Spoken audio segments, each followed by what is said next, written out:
Праздничный новогодний стол невозможно представить без мясной нарезки. Кто-то режет буженину, кто-то режет покупную колбасу. А я каждый Новый год ставлю на стол отварной говяжий язык. Только готовить я его начинаю за неделю до 31 декабря. Поделюсь с вами моими секретами. Язык необходимо засолить. Да не просто засолить, а засолить с чесноком. Поэтому все начинается с того, что я выдавливаю в небольшую кастрюльку 5-6 зубчиков чеснока. Если говорить точнее, то 2-3 зубчика на дно кастрюльки, а 2-3 поверх уже самого языка. Дно кастрюльки либо латки густо засыпаю солью и укладываю в латку язык, говяжий язык. Необходимо, чтобы язык был покрыт полностью солью и чесноком. Всю эту неделю язык будет стоять в холодильнике. И каждый день к нему надо подходить.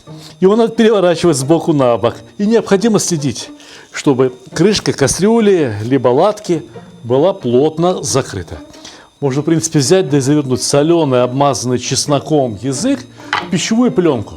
Но и в этом случае язык ежедневно необходимо будет поворачивать сбоку на бок. Потому что образуется рассол, довольно большое количество рассола. И необходимо, чтобы язык лежал в этом рассоле то одной своей стороной, то другой. Спустя неделю язык будет выглядеть совершенно не так, каким он был свежий. Во-первых, он выпускает из себя очень много, правду сказать, слюны. Ну что поделать, в языке расположены в том числе и слюнные железы. Так вот, они совсем не улучшают вкус вареного языка. А кроме того, просоленный язык будет иметь совершенно другой вкус. Намного вкуснее свеженького языка, который прямо с рынка и прямо в кастрюлю. Все, что необходимо сделать, посетить рынок дней за 10, ну максимум за неделю до Нового года. Закладываете язык в кастрюлю, не забудьте подсолить и эту воду. Потому что, несмотря на то, что язык просоленный, во время отваривания количество соли в нем уменьшится. Оно перейдет в воду. А когда количество соли в воде и в языке одинаково, все получится очень хорошо. Когда язык сварится, его необходимо очистить, остудить. И поверьте мне, что это будет язык, несравнимый по вкусу со всеми теми языками, которые вы варили до сих пор. Но есть способ сделать язык еще вкуснее. Я наливаю 1 литр воды в небольшую кастрюльку и кипячу эту воду. На 1 литр воды необходимо взять 1 стакан соевого соуса. Можно вылить его в воду сразу, с самого начала. В еще закипающий маринад можно опустить, пожалуй, что самую характерную для восточной китайской кулинарии специю, которая называется бадьян. Бадьян дает очень характерный, очень интересный, волшебный восточный запах. 3-4 звездочки будет вполне достаточно. Несмотря на то, что этот язык уже в достаточной мере начесночен, мы должны подрезать несколько зубчиков чеснока таблетками. Потому что тот чеснок остался где-то там, в эфире. Его совсем чуть-чуть. А закуска, которая открывает стол, должна быть и пряной, и в меру острой, и очень-очень аппетитной. Поэтому еще немного чеснока. Ну а где чеснок? Там имбирь и там острый перчик. Восток!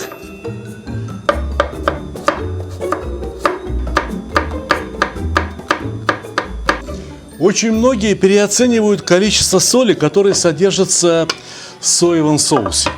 Ну да, если попробовать его вот так, он достаточно соленый. Но на 200 грамм соевого соуса у нас пришелся литр воды. То есть концентрация соли уменьшилась в 6 раз. Итак, добавляем соль, потому что этот рассол, этот маринад должен получиться очень вкусным, очень-очень аппетитным. Я думаю, что вот столько соли будет в самый раз. Но это еще не все. В маринад добавляется уксус. Я взял китайский рисовый уксус. Можно взять любой. яблочный, виноградный, тот, который у вас есть. Но у меня, на счастье, оказался именно китайский. Вот с уксусом надо быть поосторожнее. Не наливайте сразу слишком много, потому что налить, долить всегда можно. А вот убрать уксус из рассола будет уже очень трудно. Придется его разводить, а нам это ни к чему.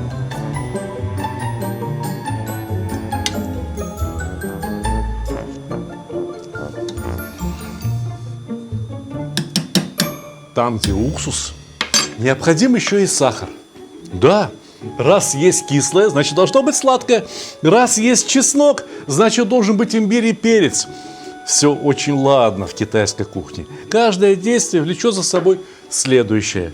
Засыпаем имбирь, чеснок, перец.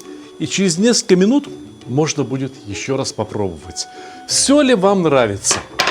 И вот когда вам очень понравится маринад, и вот когда вам очень понравится на вкус этот самый рассол, количество соли, сахара и уксуса надо будет удвоить. Потому что только половина соли, сахара и уксуса пропитает язык, а половина останется вот здесь, в этой кастрюльке.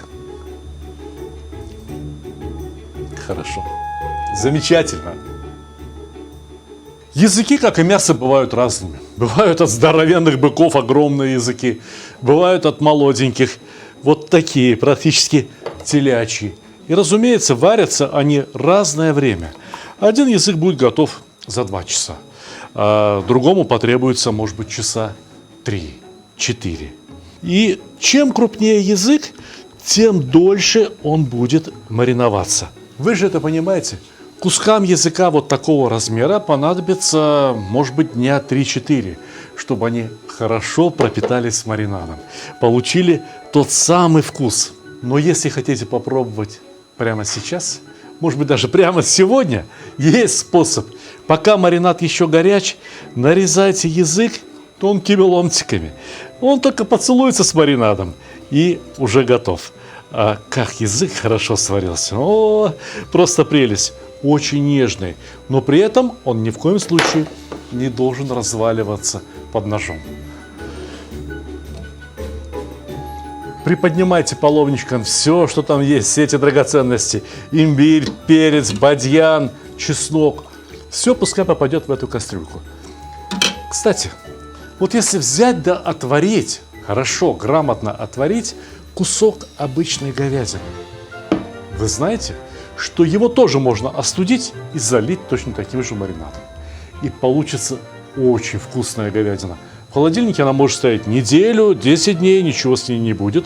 Особенно, если она будет находиться под плотной крышкой. Достали, нарезали и вместо колбасы. Потому что вот это настоящий язык. Потому что там будет настоящий кусок мяса.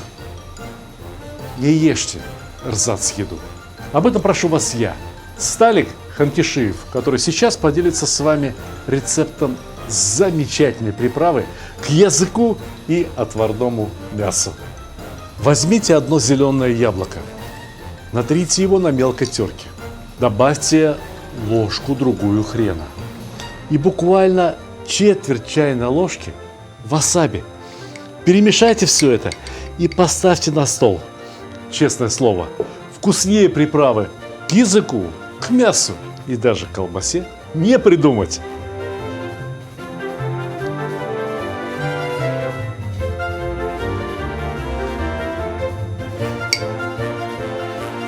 Ну вот и все. Начало отличного обеда положено. Приятного аппетита, дорогие друзья!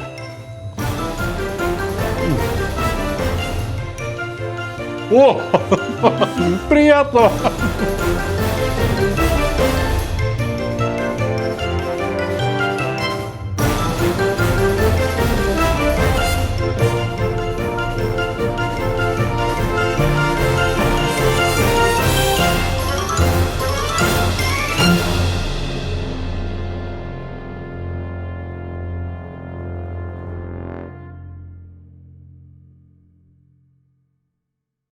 Дорогие друзья, это новая книга, которая называется «Сталик Видеобук».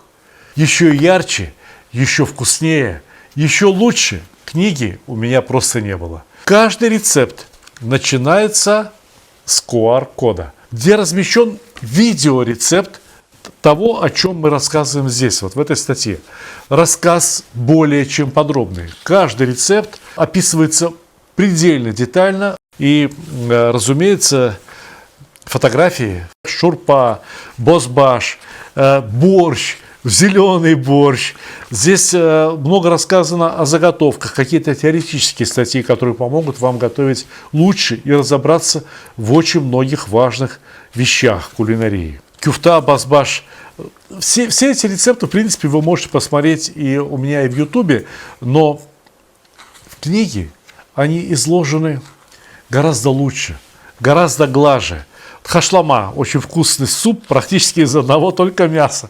Совсем недавно было это видео, но следом идет суп совсем без мяса, из одной только чечевицы. Чечевичный турецкий суп, который получил огромную популярность в интернете. Посмотрите, какая фотография красивая. И суп, который удивляет любых гостей. Я вам ручаюсь.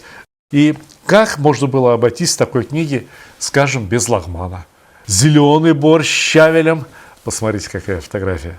А? Не красота? Бешбармак. Кяля-пача. Это и турецкое блюдо, и узбекское блюдо. И начинаются основные блюда. Может, даже не столько основные блюда, сколько горячие закуски. Например, такая, как печень с овощами. Готовится 15-20 минут. Ум отъешь. Настолько вкусно. Печень по-турецки. Немножко по-другому. Но тоже очень интересно. Джизбыс, то, что блюдо готовится на садже. Все рецепты прописаны так, что должно получиться у любого. Уж если вы посмотрели видео и готовили, и у вас это получалось, то это по этой книге приготовить обязательно. Некоторые рецепты, например, такие как басма или дом ляма, встречались в предыдущих моих книгах. Например, казан-мангал или книгу про казан. Но это самые популярные рецепты из моего репертуара. Вот здесь самые лучшие песни Сталика Ханкишиева. Поэтому, если какие-то рецепты даже и встречались раньше, здесь они, во-первых, с новыми фотографиями и с текстами, которые написаны по-другому. Дело в том, что когда я писал вот эту первую книгу, я не знал, о чем будут люди задавать свои вопросы, когда познакомятся с этими рецептами. А теперь я знаю, какие вопросы вы задавали под роликами. Я прочитал все эти вопросы, и я даю ответы на каждый ваш вопрос вот во всех этих рецептах. Поэтому здесь так много слов, поэтому здесь так много букв. Не от того, что рецепты слишком сложные, нет. Здесь просто все расписано подробно, что если вы прочитаете, у вас не останется вопросов, но, по крайней мере, не должно остаться вопросов. А, допустим, остались какие-то вопросы, и что же вам делать тогда? Очень просто. Вы заходите по этому QR-коду, смотрите видео, и если не нашелся ответ на ваши вопросы внутри видео, вы можете задать его непосредственно мне. То есть, когда это такое было, что вы покупаете книгу, вместе с возможностью задать вопрос непосредственно автору. Самса. Все про самсу. Одно из самых популярных узбекских блюд. И как ее приготовить в духовке, круглую, слоеную, треугольную, какую хочешь. С начинкой из мяса, с начинкой без мяса тоже. Ну а что поделать? Некоторые люди, вот, например, соблюдают посты православные. Да? И почему бы для них не подготовить какие-то рецепты, которые подходят в том числе и в пост? Да? Татарский пирог Зурбалиш. Я его сам так полюбил, что решил поместить в эту книгу. Рассказ о выдержанном мясе. Это прямо основа любого стейка. Это основа любого хорошего шашлыка. И стейки, и шашлыки, поверьте, этой книги вам будет достаточно, чтобы вы научились готовить базовые рецепты из мяса очень хорошо. Ну и такое блюдо, как бифстроганов. Вы не попробуйте ни в одном ресторане такой вкусный бифстроганов. Вы приготовите лучше. Бифштексы какие-то, ну, в общем-то, тоже это абсолютно базовые блюда, котлеты, пюре. Я могу рассказать о котлетах то, что вы до сих пор не знали. Я могу рассказать о картофельном пюре, то, что вы до сих пор не знали. Я могу приготовить котлеты из говядины и баранины, точнее, не я могу, это вы научитесь готовить котлеты из баранины, из говядины и из курятины.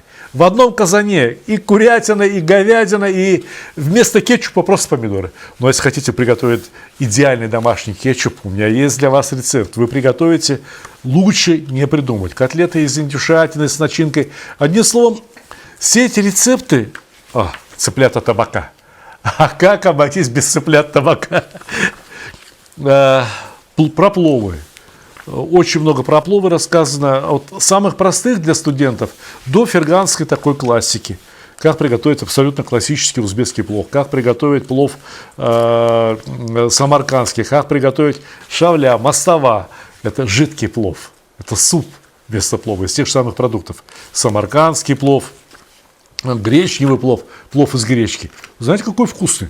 Плов атахан. Это такой узбекско-азербайджанский мой вариант плова. Оши афгани, это так готовили бухарские евреи. Тут вот еще несколько блюд, которые готовили в Узбекистане и Таджикистане, а узбеки и таджики их не знали, потому что это блюдо бухарских евреев. А я узнал. Я сохранил их рецепты. Теперь бухарских евреев ни в Таджикистане, ни в Узбекистане почти что не осталось. Считанные люди остались там, немножко осталось совсем людей. А их рецепты будут жить на ваших кухнях, потому что это вкусные рецепты. Вот вы слышали, что плов можно приготовить без казана вовсе, в мешочках. Вот, пожалуйста. Прямо в мешочках можно приготовить плов, и это сказочно вкусно. Азербайджанские пловы. Все самые вкусные пловы, по крайней мере те, которые вы выбрали в качестве самых вкусных, самых интересных, они все здесь есть. Вот разговор про мангал, про тандыр, о том, каким должен быть мангал, какая глубина у мангала, как работать с мангалом, как выбрать уголь. Я про все это рассказывал в Ютубе, и как мариновать мясо, как порубить фарш на люля-кебаб, где я поел самый вкусный шашлык. Где я поел самый вкусный шашлык в своей жизни? Вы никогда не угадаете. В Нью-Йорке вот этот человек приготовил. И я расскажу вам, почему то шашлык был самым вкусным. И дальше дам вам свои рецепты шашлыка. Расскажу вам, как сделать шашлык самым мягким. Расскажу вам о правильной степени готовности шашлыка. Ребята, я вложил в нее опыта намного больше, чем в мою самую первую книгу, чем во вторую. Я вложил в нее любви гораздо больше. Я вложил в нее очень много труда. И я точно знаю, что эта книга явится великолепным подарком хоть на Новый год, хоть на день рождения. Просто с этой книгой можно жить в обнимку, и все у вас будет получаться замечательно, все у вас будет получаться очень хорошо. И самое важное, что вы должны быть, конечно, подписаны на мой YouTube-канал и на мой канал в Дзене. Это очень важно, особенно если вы, как и я, живете в России. Дорогие друзья, мою книгу можно приобрести на сайте stalik.ru. Заходите, заказывайте, вам ответят на все вопросы. Ее отправят почтой, с деком, любыми другими сервисами, везде, где эти сервисы работают и куда доходит Почта России. Спасибо за внимание. Товарищи мужчины, пригласите, пожалуйста, к экранам товарищей женщин, ваших боевых подруг, хранительниц семейного очага. Я им сегодня перца задам. Ведь в жизни каждого, практически каждого мужчины бывают такие дни, когда тарелка вовремя поданного супа спасает семью. Сейчас я научу вас, как за 30, максимум за 40 минут приготовить тарелку спасительного супа. Во-первых, мясо нарежьте помельче.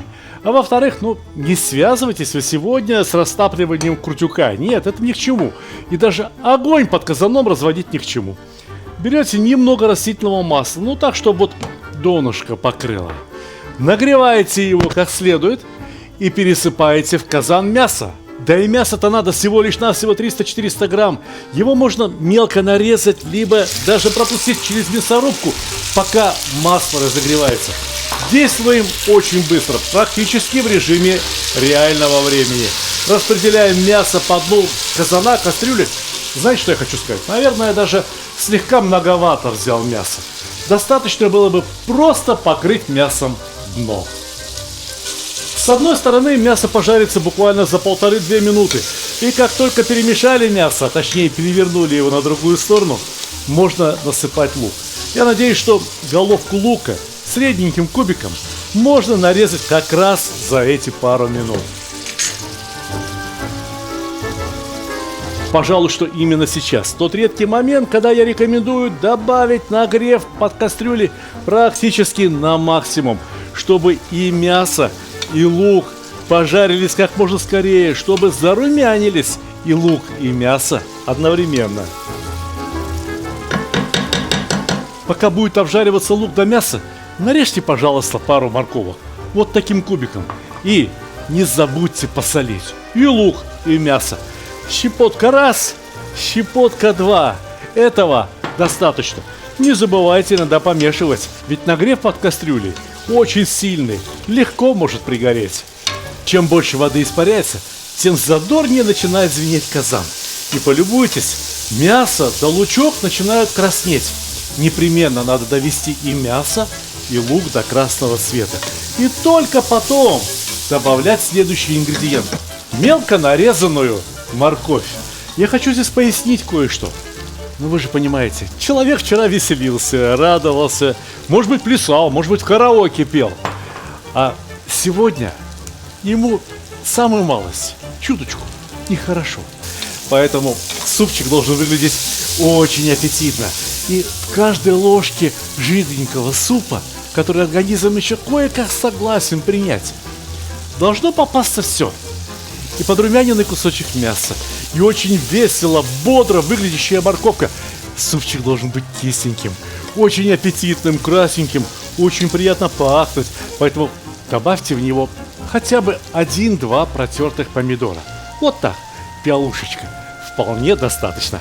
Только помидорам непременно надо дать прижариться. Поэтому огонь не убавляем, а перемешиваем почаще.